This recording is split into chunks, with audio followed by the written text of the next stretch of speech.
एक साहूकार था, उसके 7 बेटे और 1 बेटी थी। 7 भाई बहन साथ बैठकर खाना खाते थे। एक दिन कार्तिक की चौथ का व्रत आया तो भाई बोले आओ बहन जिम ले। उनकी बहन बोली कि भाई आज करवा चौथ का व्रत है, इसीलिए चांद निकलने पर जिम होगी। तो भाई बोले कि हमारी बहन भूखी रहेगी।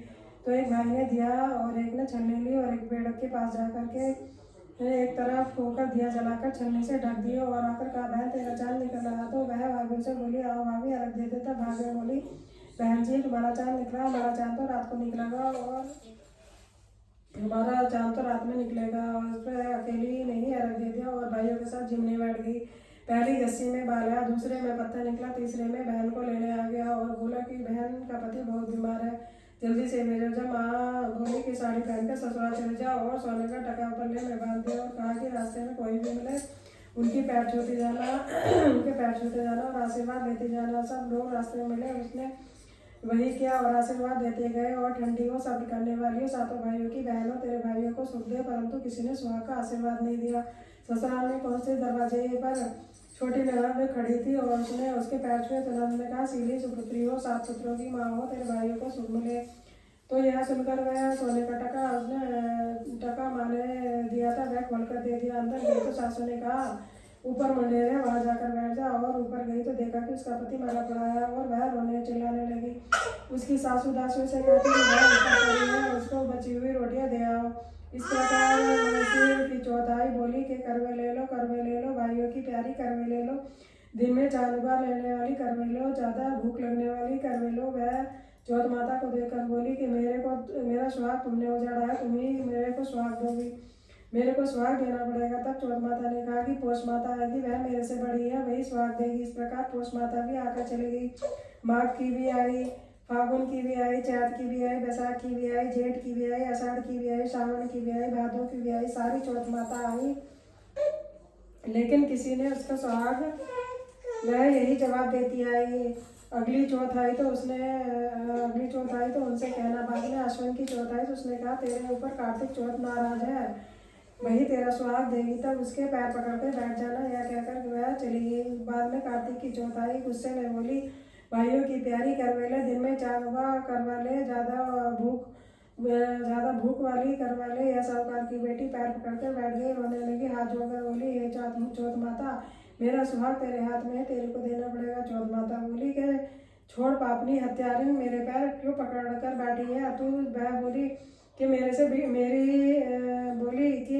बिगड़ी थी, तुम ही सुधारो, मेरे को सुहाग तुम्हें देना पड़ेगा। चौथ माता खुश हो गई और आँख में से काजल निकाला, नाखूनों से मेहंदी और मांग में से सिंदूर और चितली अंगूठे का चीटा दे दिया और पति उठकर बैठ गया। बोला कि मैं तो बहुत सोया है। बोली काहे का सोया, तो मेरे को तो 12 महीने हो गए हैं, मेरे को कार्तिक की चौथ माता ने सुहाग दिया है। मैं बोला चौथ माता का उस्मन करो। तो चौथ माता की कहानी सुनी, खूब सारा चूरमा बनाया। दोनों आदमियों ने जिनका चौपड़ खेलने लगे। नीचे से सासू जी ने रोटी भेजी तो दासी ने आकर कहा कि वह तो दोनों चौपड़ खेल रहे हैं। सासू देखकर खुश हो गई और बोली तेरे क्या बात हो गई, क्या बात हुई। तो बहू बोली मेरे चौथ माता रूठी थी और सासू से के पैर छूने लगी और सारे नगरी में ढिंडोरा पिटवा दिया और सबको चौथ का व्रत करना चाहिए। और इसमें 13 चौथ करना, नहीं तो 4 करना, नहीं तो 2 चौथ तो हर कोई करना। ये चौथ माता साहूकार की बेटी को सुहाग दिया, सबको देना, मेरे को भी, कहते को सुनते को सारे परिवार को। विनायक जी की कहानी। चुटक विनायक। एक अंधी बुढ़िया थी, उनकी एक बेटा था और बेटे की एक बहू थी और वह बहुत गरीब थी। वह हमेशा गणेश जी की पूजा करती थी। तो एक रोज गणेश जी कहते बुढ़िया माई कुछ न मांग, नहीं तो अपने बेटे और बहू से पूछ ले। वह तो अपने बेटे से पूछने लगा। बेटे ने कहा माँ धन दौलत मांग ले। फिर अपनी बहू से पूछा तो वह बोली कि सासू जी पोता मांग ले। बुढ़िया माई ने सोचा कि यह दोनों तो अपने मतलब की चीज मांग रहे हैं। पड़ोसन से जाकर कहा मुझे विनायक जी ने कहा है कि कुछ मांग। बेटा कहता है धन मांग ले, बहू कहती है पोता मांग ले।